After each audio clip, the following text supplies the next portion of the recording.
I'm going to attach the binding to my quilt now. I like to start close to a corner to get one of the corners out of the way first. And I leave a tail of about 12 inches plus the selvage, so a little 12 and a little bit. And then I have pinned the first section of my binding onto the quilt. So I'm going to sew this on. For using a 3-inch wide binding, I use about 3/8 of an inch of seam allowance. So I just adjust my needle till I get to 3/8 of an inch, and I use my walking foot to attach the binding to my quilt. So I'm going to start here. I'm going to back stitch a couple.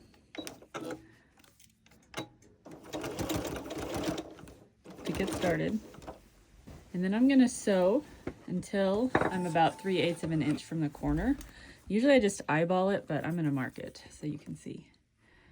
Okay, so about 3/8 right here. So I've got a little mark there so I can see where that's at. And I will back stitch there also. Okay.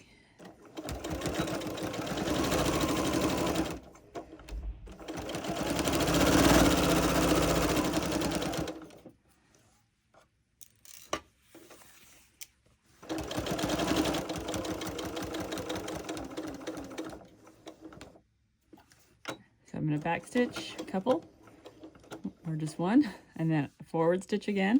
Now I'm going to turn this so that I can sew a diagonal line onto the corner of the quilt.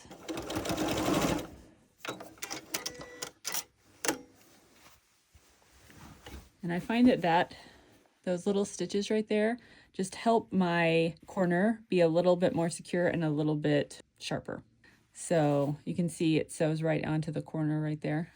So right up until my seam allowance, and then a diagonal line to the edge of the quilt. Okay, so now I'm going to get the corner ready. So I'm going to pull the binding out this way, up, and then down. I'm holding right here at the edge. And sometimes it takes a little bit of maneuvering to get it lined up. You want it to be lined up across the top. You want it to be lined up across the side.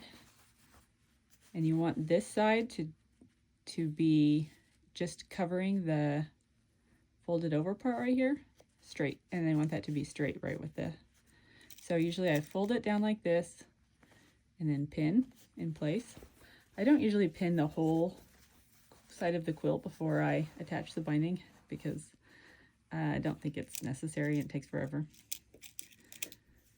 I just do a couple, 1 or 2 pins to get everything lined up and in place for this side, and then I'll start sewing.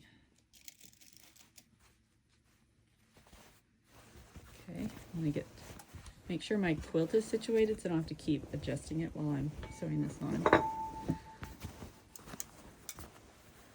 Okay, so I'm going to start sewing just shy of the edge of the quilt, so about right here. And I'm going to do a couple back stitches here, and then I'm going to start sewing along the edge.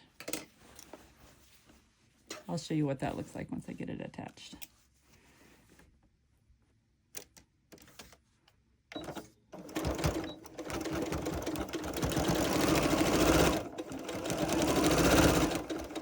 Okay.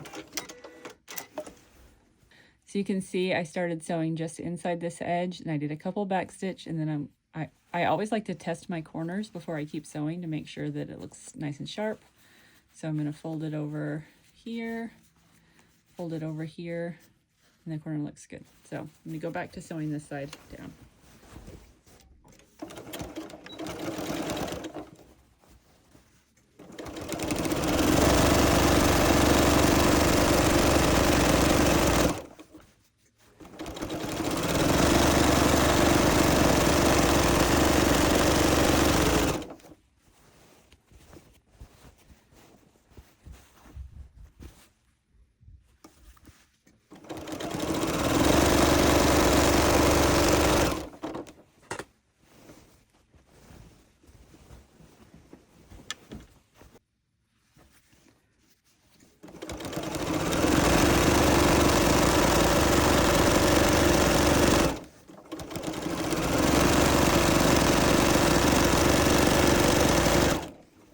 just finished attaching the binding and leaving about a 12-inch opening. So I've backstitched on each side of these, and now I'm going to connect these two pieces so that I can finish attaching the binding. Now, this part I know scares a lot of people, and I promise, don't be scared. It's not bad. I'm going to cut the binding pieces so that they are the correct length to join them on my quilt. So I have about a 12-inch opening here. Maybe it's a little bit more, I'll tell you. It's more than 12, so it's about 15 inches, but you know, it doesn't really matter. I would say at least 10 and no more than, probably 15 is good. All right, so what I'm gonna do is first I'm gonna take the left side. I can see my opening here. And I'm gonna cut it about halfway down. One of the reasons I like to leave a little bit of extra space is because if there was a seam right here, I'd kind of want to cut it so that I wouldn't have two seams right next to each other. So there's no seam here. My seam is all the way back here, so I'm not worried about that. But it gives you a little bit more flexibility with where you can cut. So if there was a seam right in the middle, I could cut it a little bit further back and I would still have room so that I could join the pieces. I'm just going to cut right here in the middle.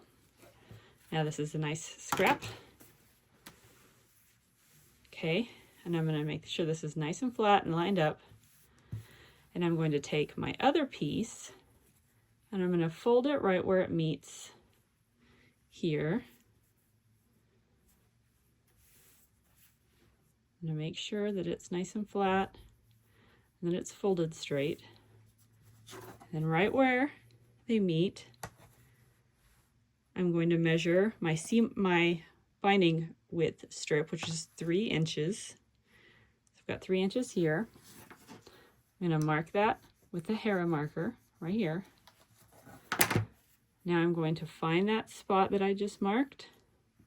And I'm going to cut about 1/8 of an inch within that. So now I'm going to sew these together.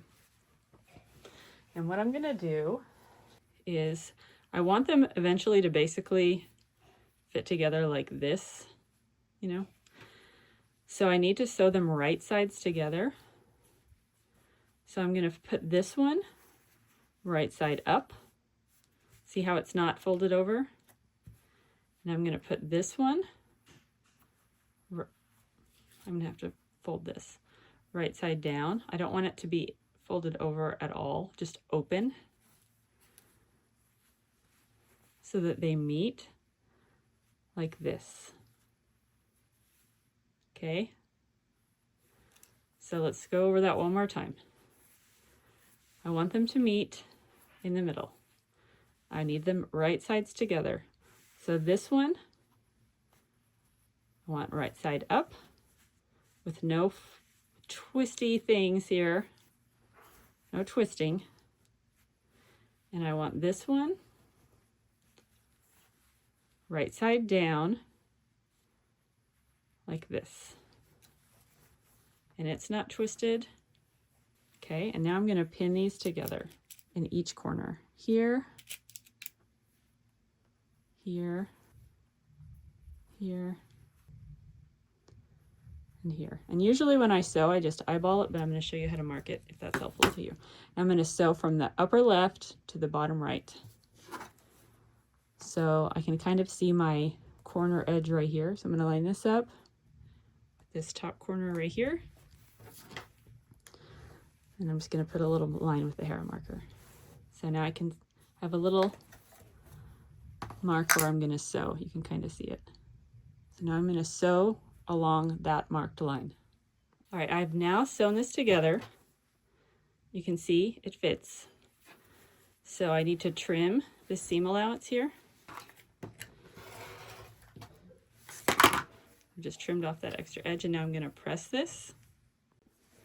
All right, I've now pressed the seam open right here. So I always pin this part because it really helps to, if you have any, it really helps make sure everything works out okay. And I use a lot of pins. So I'm doing, kind of have 3 evenly spaced here, and now I'm going to fill in all the spaces in between those. It's just helping to distribute the length of the piece to be the same length as the quilt in case you're just slightly off. If you're off by a lot, it will be wavy. You don't want to do that. But if you're just like a tiny bit off, this will help. Just putting lots of pins in there. Okay, and now I'm going to sew them together and then I will be done. All right, I've now joined the pieces. Everything lined up nicely. So what I like to do at this point is zigzag stitch around the entire quilt, which kind of just helps give this a more joined feeling within the binding. Some people don't like that, but I do, and it's my quilt, so I'm going to do that now, but that's totally optional. So yeah, there you go.